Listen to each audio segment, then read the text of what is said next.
ಕೈಲಾಸ ಸಂಗಮ, ಕಾಲವನ್ನೇ ಬದಲಿಸಿದ ಕ್ಷಣ. ಕೈಲಾಸದ ಶಿಖರಗಳಲ್ಲಿ ಇಂದು ಒಂದು ನಿಗೂಢ ಮೌನ ಆವರಿಸಿದೆ. ಧರೆಯು ಕಂಪಿಸುತ್ತಿದೆ.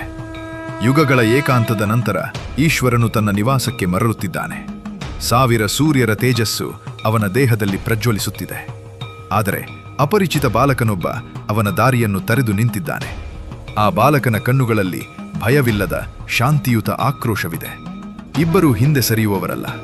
ಆಕಾಶವನ್ನೇ ಸೀಲಬಲ್ಲ ಒಂದು ಮಹಾ ಚಂಡಮಾರುತ ಏಳುತ್ತಿದೆ. ಅಖಿಲ ಬ್ರಹ್ಮಾಂಡವನ್ನೇ ಆಳುವ ಆ ಆದಿಶಿವನನ್ನು ಅವನೇ ಸೃಷ್ಟಿಸದ ಒಂದು ಶಕ್ತಿಯು ತಡೆದರೆ ಏನಾಗಬಹುದು? ದೇವತೆಗಳೂ ಸಹ ಅಸ್ತವ್ಯಸ್ತಗೊಂಡು ನೋಡುತ್ತಿರಲು ದೈವಲೋಕದ ವಿಧಿಯೇ ಬದಲಾಗಲಿದೆ. 2 ಮಹಾಶಕ್ತಿಗಳು ಘರ್ಷಿಸುವ ಈ ಪವಿತ್ರ ತಿರುವನ್ನು ವೇದಿಕೆಯ ಮೇಲೆ ವೀಕ್ಷಿಸಿ. ಕಾಲವನ್ನೇ ಬದಲಿಸಿದ ಕ್ಷಣ. 2 ಮಹಾಶಕ್ತಿಗಳು ಮುಖಾಮುಖಿಯಾದಾಗ ಧರ್ಮ ಗೆಲ್ಲುವುದೇ ಅಥವಾ ಮಮತೆ ಗೆಲ್ಲುವುದೇ? ಕೈಲಾಸ ಸಂಗಮ, ಕಾಲವನ್ನೇ ಬದಲಿಸಿದ ಕ್ಷಣ.